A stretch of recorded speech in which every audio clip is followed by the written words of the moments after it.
பொறுப்பில்லாத இளைய சமுதாயம் எந்த நாட்டுக்கும் மூலதனம் அல்ல, மிகப்பெரிய பிரச்சனையாக மாறும். நீங்க படித்த படிப்பும் வாங்கிய பட்டங்களும் வாங்கக்கூடிய பணமும் அரைக்காசுக்கு செல்லாது. பார்த்து பார்த்து என் குழந்தை கஷ்டமே படக்கூடாது அப்படின்னு பிரார்த்தனை பண்ணாம, என் குழந்தை எந்த கஷ்டப்பட்டாலும் அதை தாண்டி வர சக்தியை தெய்வமே கொடு, கல்வியே கொடு.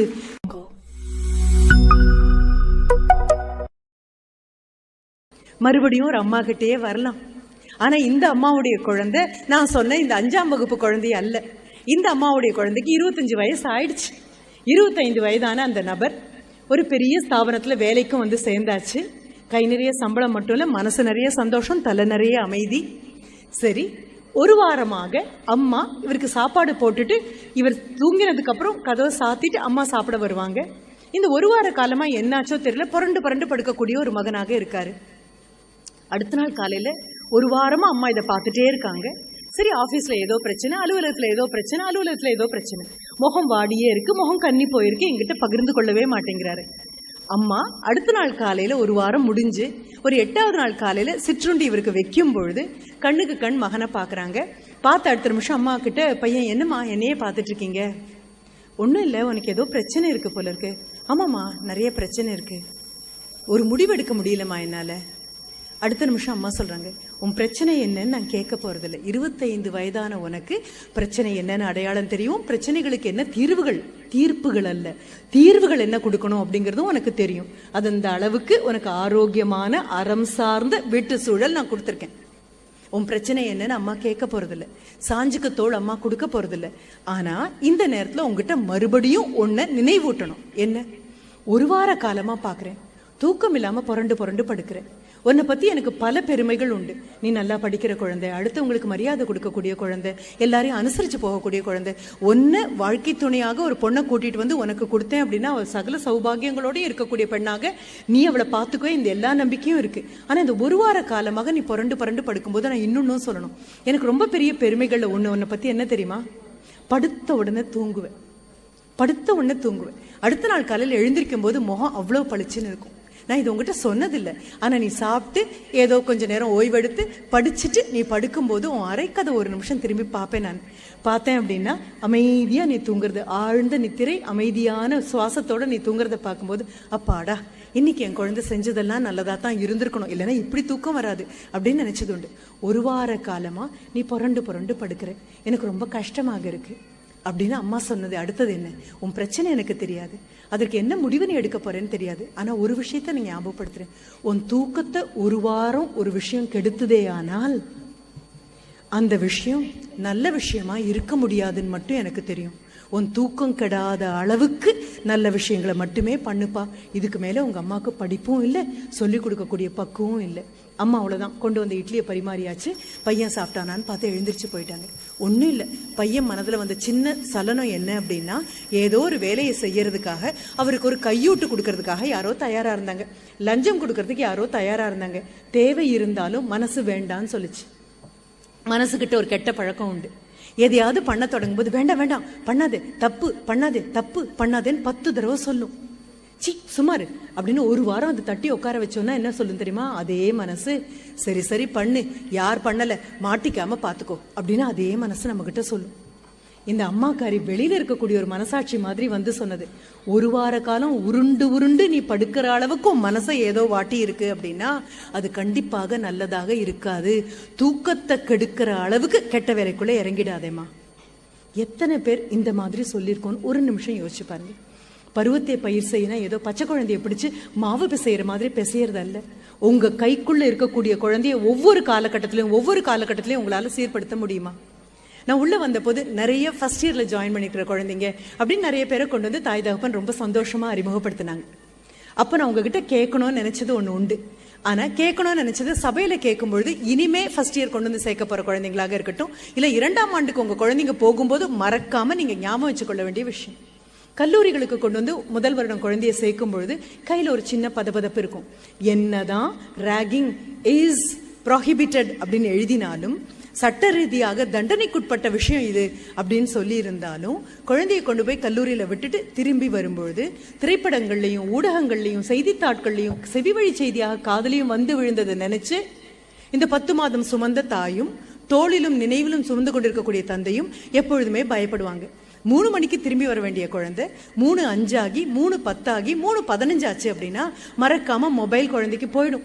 செல்லுல கூப்பிடுவீங்க, ஏதாவது பிரச்சனையாப்பா, உன்னுடைய சீனியர்ஸ் ஏதாவது பண்ணாங்களாப்பா, எத்தனை பதட்டம், எத்தனை கவலை, எத்தனை அச்சம். சத்தியம் அப்படிதான் இருக்கணும் அம்மா அப்பா.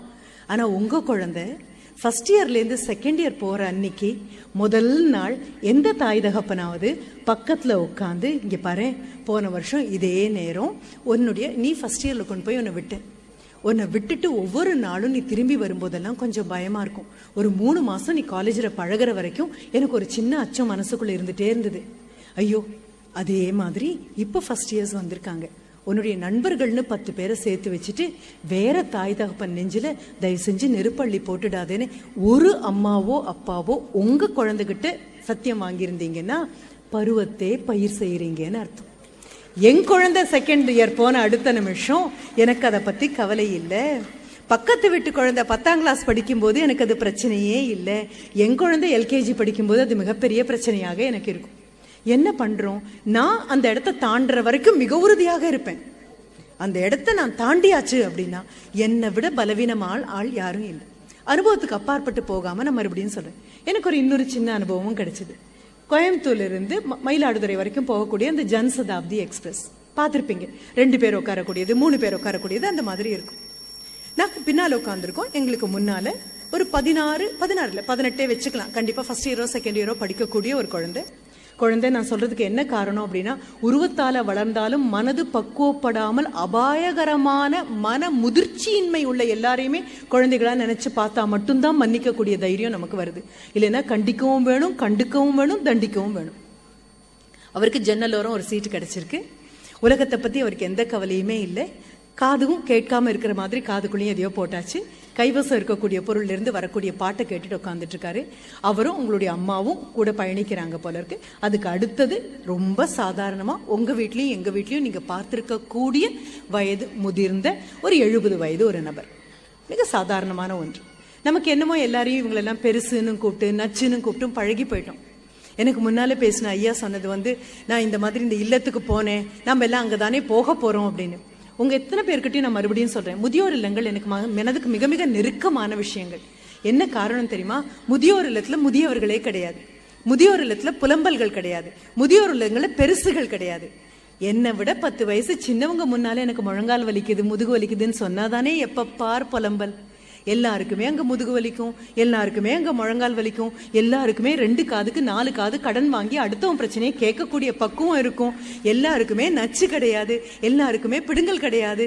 அதனால என் பக்கத்துல உட்கார்ந்துருக்கக்கூடிய ஒரு 60 வயது 70 வயது நபர் பேசுனா ஒரு இளைஞன் மாதிரி என்னால அதுக்கு நான் பிரதிபலன் காமிக்க முடியாது. இப்ப இவங்க உட்காந்து சாப்பிட ஆரம்பிச்சிருக்காங்க. உங்களுக்கு தெரியும், 2 மணி ஆகுறதுக்கு முன்னால தஞ்சாவூர் போயாச்சு. முதியவர் உட்காந்து சாப்பிட்டு இருக்காரு. அவருக்கும் இவங்களுக்கும் சம்பந்தமே கிடையாது. அம்மா பக்கத்துல பையன். அம்மாவுக்கு அவ்வளோ பெருமையா இருக்கு.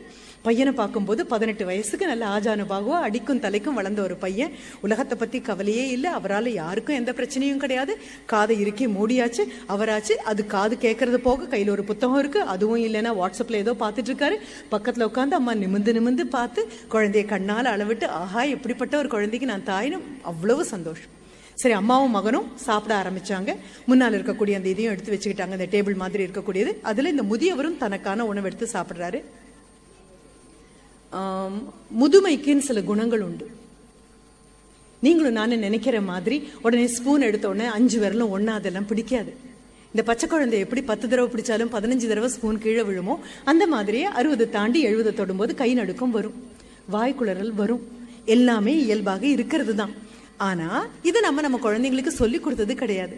ஏதோ நமக்கு முதுமையே வராத மாதிரியும் முதியவர்கள் எல்லாம் உலகத்துல இருந்து வெளியில அனுப்பிடணும் அப்படிங்கிற மாதிரியும் ஆவேசமா அம்மா அப்பா இளைய தலைமுறை இருக்கிறதுனால இந்த அம்மா சாப்பிட்டாச்சு. அந்த பையன் சாப்பிட்ட அடுத்த நிமிஷம் அவர் எழுந்திரிச்சிட்டாரு. பையன் எழுந்திரிச்சு அடுத்த நிமிஷம் யுவர்ஸ் ஒபீடியன்ட்லிங்கிற மாதிரி அம்மாவும் எழுந்திரிச்சிட்டாங்க. அந்த இடத்துல எப்படி எழுந்து நிற்கிறது கஷ்டம்னு உங்களுக்கு தெரியும். பையனுக்கு அவ்வளோ பொறுமை இல்லை. என்ன வேணும், கையிலிருந்து சாப்பாடு எடுத்து வாய்க்கு கொண்டு போகும்போது பாதி பருக்கு கீழே விழக்கூடிய அந்த வயது முதிர்ந்த நபர் இப்போ எழுந்திருச்சு இந்த இளைஞன் போய் கை கழுவிட்டு வர இடம் கொடுக்கணும். அம்மாவுக்கும் பொறுமை இல்லை, பையனுக்கு பொறுமையே இல்லை. அவ்வளோ வேதம் அப்படிங்கிறாரு. அம்மாவை கையால் இப்படி அடிக்கிறாரு. அம்மா திரும்பி அந்த யாரோ சம்பந்தமில்லாத அந்த பெரியவர்கிட்ட கொஞ்சம் நகர்ந்துக்கிறீங்களா பையன் அப்படின்னு சொல்றாரு. அவ்வளவே தான். இதெல்லாம் பார்த்து பார்த்து பக்குவப்பட்ட அந்த பெரியவர் அந்த தட்டை மறுபடியும் எடுத்து இப்படி பேலன்ஸ் பண்ணி அதை எடுத்து மூடி, நமக்கு தெரியும் நம்ம உட்கார இடத்துல அந்த கிளிப்பை போட்டாலும் அந்த மறுபடியும் விழும். அதை மறுபடியும் எடுத்து அவர் விதமாக மூடி மெதுவாக எழுந்திருச்சு நின்னாரு. இந்த பையன் போயாச்சு. போன சுட்டில் இவர் மறுபடியும் உட்காந்து மறுபடியும் சாப்பிட தொடங்கும் போது அவன் பையன் வந்தாச்சு. மறுபடியும் சூழ்னு பள்ளி கொட்டுறாரு. கால் மாற்றி இவன் வைக்கிறாரு. அவர் எழுந்திருக்கணுமா, அவன் மறுபடியும் போகணுமா, உள்ள உட்காரணுமா, விட்ட பாட்டை மீண்டும் கேட்கணுமா, பாதி படிச்சு விட்ட வாட்ஸ்அப்பை மறுபடியும் பார்க்கணுமா. நான் அப்பவும் கண் திறந்து பார்த்துட்டு இருந்தது ஒரே ஒரு விஷயத்த, அம்மாக்காரி கண்டிப்பாளான்னு பார்த்தேன். உங்க முன்னால மறுபடியும் I would like to register. பருவத்தே பயிர் செய்யணும் அப்படின்னா தாய் தகப்பனுக்கு குழந்தைகள் அறம் பிறழ்ந்து போகின்றன அப்படிங்கிற உணர்வு இல்லை, சொரண வேணும். உணர்வு மனதுல வரணும். யார் வீட்டிலையோ அவர் யாருக்கோ அப்பா, யாருக்கோ தாத்தா, யாருக்கோ பெரியப்பா, யாருக்கோ மாமா, யார் கண்டா நீங்களும் நானும் அந்த சீட்ல உட்கார்றதுக்காக அவர் எத்தனையோ பெரிய தியாகங்களை அவர் அளவுல பண்ணிட்டு வந்திருக்கலாம். முதுமைக்கு மரியாதை கொடுக்கணும்னு அம்மாக்காரி சொல்லி இருக்கணும். அங்க மறுபடியும் கையை பசஞ்சிட்டு அம்மா நின்று அந்த பெரியவரை எழுப்பி இந்த பையன் போய் உட்காந்து ஏதோ விக்ரமாதித்த சிம்மாசனத்துல உட்கார்ந்து பெருமிதத்தோட அந்த பையன் வரங்க உட்கார்ந்தார். சுண்டி சுருங்கி மனசு வாடி போனதங்க. நீங்க படித்த படிப்பும் வாங்கிய பட்டங்களும் வாங்கக்கூடிய பணமும் அறக்காசுக்கு செல்லாது. இந்த நாடு முதுமையை கொண்டாடும் நாடு.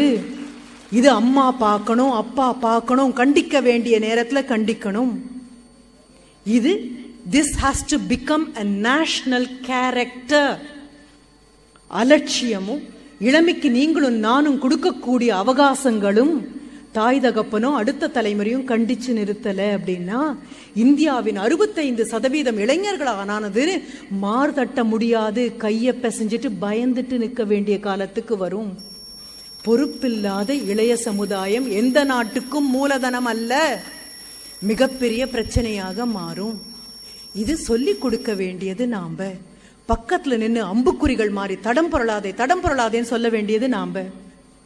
உங்ககிட்ட இன்னொரு விண்ணப்பத்தையும் வைக்கிறேன். எல்லாம் சுபிட்சமாக இருக்கும்பொழுது எல்லாரும் நல்லவங்களா இருக்கிறது ரொம்ப சுலபம். எல்லாம் கஷ்டமாக இருக்கும் பொழுதும் நல்லவனாக இருந்தா மட்டும்தான் தக்க பருவம் பார்த்து ஆரோக்கியமான சிந்தனைகளை நீங்க பயிர் செஞ்சிருக்கீங்க. சுனாமி இந்தியால மட்டும் அடிக்கல, சுனாமி ஜப்பான்லயும் அடிச்சுது. சுனாமி ஜப்பான்ல அடிச்சு குடும்பங்கள் எல்லாம் சிதறி காணாம போன ஒரு சூழல்ல சுனாமி அடிச்சு 2-3 நாள் ஆயிடுச்சு. குடும்பத்தை மொத்தமா தொலைஞ்ச ஒரு 10 வயசு குழந்தை அங்க நிக்கக்கூடிய மிக நீண்ட கியூல அடுத்த வேளை சாப்பாட்டுக்காக அந்த குழந்தை நின்றுட்டு இருக்கு. குடும்பத்தை பார்க்கல, அப்பா அம்மா எங்க இருக்காங்கன்னு தெரியாது, கூட படிச்சவங்க யாருமே இல்ல. செதறி கிழிச்சு நாரா போட்ட அந்த சுனாமியில அந்த நீண்ட வரிசையில ஜப்பான்ல ஒரு சின்ன பையன், 10 வயசு பையன், உங்க வீட்டு எங்க வீட்டு குழந்தைங்களே கணத்துல எடுத்துக்கோங்க, நிக்கக்கூடிய அந்த குழந்தைய பேட்டி காண்றதுக்காக வெளிநாட்டில இருந்து வந்திருக்கக்கூடிய ஒவ்வொருத்தரையா பேட்டி கண்டுட்டு வந்துட்டு இருக்கக்கூடிய ஒரு சாதாரண பத்திரிகை நிருபர் இந்த 10 வயசு வாடி வத்தி வதங்கி போன குழந்தைகிட்ட வந்து நின்று பேச்சு கொடுக்க வரும்பொழுது, நீ சாப்பிட்டு எப்போ நாளாச்சு அப்படின்னு கேட்கும்போது பையன் சொல்றான், 3 நாள் ஆச்சு, சாப்பிட்டு 3 நாள் ஆச்சு. அடுத்த நிமிஷம் தன் தோல்ல தொங்கக்கூடிய பையில இருந்து ஒரு ரொட்டி துண்டையும் ஒரு பாட்டில் தண்ணியையும் அவங்க கிட்ட கொடுத்து, இப்ப சாப்பிடு விழுந்துருவ போல இருக்கு அப்படின்னு அந்த பத்திரிகை நிருபர் சொன்ன அடுத்த நிமிஷம் அந்த ரொட்டி துண்டையும் அந்த தண்ணியும் வாங்கிட்டு அந்த குழந்தை நேர அந்த கியூனுடைய முன்னால ஓடி போய் எந்த ஒரு ஆபீசர் எல்லாருக்கும் சாப்பாடு கொடுத்துட்டு இருக்காரோ அவர் கையில இதை கொடுத்துட்டு மறுபடியும் வந்து கியூல நின்னுட்டானா. என்னன்னு அவங்க கிட்ட கேட்டிருக்காங்க, ஏண்டா நீ சாப்பிட கொடுத்தேனேன்னு சொல்லும் போது அவன் சொன்னது, இந்த கியூல நிக்கிற எல்லாருமே சாப்பிட்டு 3 நாள் ஆச்சு, இந்த கியூல நிக்கிற எல்லாருமே சுத்தமான தண்ணி பருகே ஒரு 3 நாள் ஆச்சு, என்னுடைய டர்ன் வரும்போது வரட்டும். இந்த குழந்தை அதனால சொல்லவே இல்லை, தாய் தகப்பன் சொல்லி கொடுத்திருக்காங்க. பருவத்தே பயிர் செய். நீங்க உழவர்களாக கருதுவீர்களே ஆனால் களை உங்க கண்ணுக்கு தெரியணும், கல் உங்க கண்ணுக்கு தெரியணும், முள் உங்க கண்ணுக்கு தெரியணும். எத்தனை காலம்தான் நான் களை எடுப்பேன்னு சொல்லாதீங்க. களை எடுக்கிறதுக்காகத்தான் தாய் தகப்பனாகவும் ஆசிரியராகவும் மூத்த தலைமுறையாகவும் நாம பிறந்திருக்கோம். காலை வீசி இந்த ரோட்ல நீங்க நடக்கணும்னு உங்க குழந்தை கால தங்கத்தால செருப்பு போட்டாலும், சாலையில முள்ளும் கல்லும் சாக்கடையும் சகதியும் இருக்கிற வரைக்கும் உங்க குழந்தைக்கு அபாயம். அதீதமான சுயநலத்தை மனசுல நீங்க வாங்கிக்கிட்டு செஞ்சாலும் சரி, அடுத்த தலைமுறையை மதிக்கணும்னு உங்க குழந்தைக்கு நீங்க சொல்லி கொடுக்காத வரைக்கும், களையும் கல்லும் முள்ளும் பார்க்கும் போதெல்லாம் கையில ரத்தம் கசிய கசிய எனக்கு முன்னால போன அத்தனை பேரும் எடுத்து வீதியை செப்பனிட்டதுனால தானே நான் நல்லா இருக்கேன், எனக்கு பல்லக்குல எல்லாரும் தூக்கும் பொழுதெல்லாம் நான் அடுத்தது பல்லக்கு தூக்கணுமே அப்படின்னு அடுத்த தலைமுறைக்கு இந்த தலைமுறை உணர்த்தாத வரைக்கும் பட்டங்கள் படித்து மகா மேதைகளாக நம்ம குழந்தைங்க ஆகலாம், பெரிய பெரிய நபர்களாக ஆகலாம். வெளிநாட்டுல ஒரு காலம், உள்நாட்டுல ஒரு காலம் தாண்டி தாண்டி தாண்டவும் ஆடலாம் குழந்தைங்க. ஆனா ரோட்ல போகக்கூடிய அடுத்த இன்னொரு நபருக்கு ஒரு விதமான பிரயோஜனமும் உங்க குழந்தைங்களால இருக்க போறது இல்லை. பயனில்லாத களைகளை மட்டுமே பயிர் செய்ய போறோம்னு முடிவெடுத்துட்டா வாழ்த்துக்கள். இல்லைங்க, களை எடுக்கிறோம், இன்னைக்கு வீட்டுக்கு திரும்பி போறோம், உட்கார்றோம், குழந்தைகிட்ட கண்ணு பார்த்து சொல்றோம், வயசுல பெரியவங்களுக்கு மரியாதை கொடு, சாப்பாடை வீண் பண்ணாதே, உனக்கு பிறந்த நாள் அப்படின்னு ஒரு கேக்கை வாங்கி கொடுத்தா அதை வெட்டுறேன் பேர் வழின்னு 10 பேர் முகத்துல தேய்க்காத கேக்க. அந்த கேக்கை பண்ணவனுக்கு அவன் குழந்தைக்கு ஒரு கேக் வாங்கி கொடுக்க முடியாது. உணவை வேஸ்ட் பண்ணாதே, உடைய வேஸ்ட் பண்ணாதே, அப்பா அம்மாவுடைய கஷ்டம் புரிஞ்சுக்கோ. பக்கத்து வீட்டு குழந்தைகிட்டே அப்போ என் கஷ்டங்களை சொல்ல முடியும். பார்த்து பார்த்து என் குழந்தை கஷ்டமே படக்கூடாது அப்படின்னு பிரார்த்தனை பண்ணாம, என் குழந்தை எந்த கஷ்டப்பட்டாலும் அதை தாண்டி வர சக்தியை தெய்வமே கொடு, கல்வியே கொடு, என்னுடைய நாடே கொடு அப்படின்னு கெஞ்சக்கூடிய மிக சாதாரணமான தாய் தகப்பனா நீங்க இருக்கணுங்கிறது தான் பிரார்த்தனை. தெய்வத்துக்கு நிகராக நீங்க இருக்கலாம். தெய்வங்கள் ரொம்ப அதிகமா போச்சு, நமக்கு சாதாரண மனிதர்கள் தான் கையில கிடைக்க மாட்டேங்கிறாங்க. சாதாரண தாய் தகப்பனா சாதாரணமான குழந்தைங்களை நாளைய பொழுது நல்ல பொழுதா விடியட்டும் அப்படிங்கிற எண்ணங்களை தினம் தினம் பயிரிட்டு, தினம் தினம் களையெடுத்து, தினம் தினம் நீர் பாய்ச்சி, தினம் தினம் நீர் அதுக்கு உரமூட்டி வளர்ந்து அந்த குழந்தை ஆகாயத்துக்கும் பூமிக்கும் நிற்கும் பொழுது குழந்தை உங்களை பாராட்டணும். பச்சையா இருக்கக்கூடிய இலைக்கு கை தட்டுவோம், பூவுக்கு கை தட்டுவோம், காய்க்கு கை தட்டுவோம், கனிக்கு கை தட்டுவோம், ஏன் விட்டா ஒரு செல்ஃபி கூட எடுத்துக்குவோம். குழந்தைக்கு சொல்லிக் கொடுங்க, காயும் கனியும் இலையும் பூவும் இவ்வளவு அழகா இருக்கிறதுக்கு கைத்தட்டல் பெறாமல் வெளிச்சத்தை கண்ணால பார்க்காம இருட்டுக்குள்ள மோதி மோதி ஓடி ஒரு நிமிடம் கூட ஓய்வெடுக்காமல் இருக்கக்கூடிய வேர்களுக்கு குழந்தைங்க நன்றி சொல்லி கொடுத்துட்டாங்கன்னா பருவத்தே நீங்க எல்லாரும் பயிர் செஞ்சீங்கன்னு அர்த்தம். பார்த்தீனியம் கூட பயிர் மாதிரி தான் விளையுது, அதுக்காக பறிச்சு சாப்பிட முடியுமா என்ன? உட்காருங்க, அடுத்த வீட்டு குழந்தைக்கு உதவுங்க நான் சொல்லவே இல்லை. சுயநலமா இருங்க, அதீதமான சுயநலமா இருங்க. உங்க குழந்தைய ஒழுங்கா வளர்த்து நீங்க இறக்கி விட்டீங்கன்னா 65% இந்திய இளைஞர்கள் எதிர்காலத்தை காப்பாற்றுவார்கள் அப்படின்னு சொல்றதுக்குரிய அடிப்படை தகுதி நமக்கு கிடைக்கும்.